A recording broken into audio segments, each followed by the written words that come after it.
ఇక్కడ ఆధ్యాత్మికంగానే మా అభ్యాసం సాగుతూ ఉంటుంది.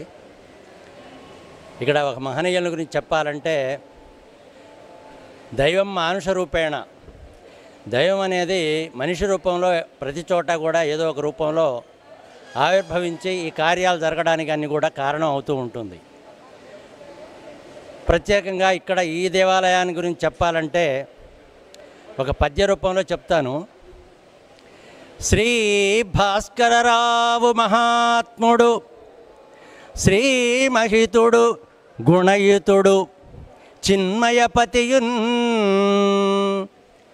ఆ మహనీయుని సంకల్పము ఈ మాదిరి శతపథాన దైవ కార్యముగా లోకహితయుక్తమై దశావతార వెంకటేశ్వర క్షేత్రమై వెల్గొందడిన్. అలాగే ఇప్పుడు జరుగుతున్నటువంటి ఈ షష్టమ బ్రహ్మోత్సవాల సందర్భంగా తిరునామమ్ముల దీర్చి దివ్యగిరి ద్వారకపై దేవేరితో తేరిపై వరశంఖంబున్ చక్రమున్ గలుగు దివ్య కౌస్తుభోరుస్తుడా పరమాంబునాయ దైవతవరమా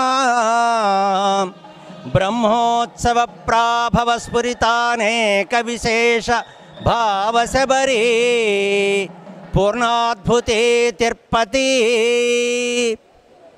తిరుపతి అంటే ఇక్కడ తిరునాళ్ళలాగా ఈ వారం రోజులు కూడా జరుగుతూ ఉంటుంది. ఆ విధంగా ఆ స్వామి తిరునామములను తీర్చి ఆ దేవేరితో బ్రహ్మోత్సవాలకై వేంచేసి ఈరోజే ద్వితీయ దినముగా వర్ధిల్లబడుతుంది.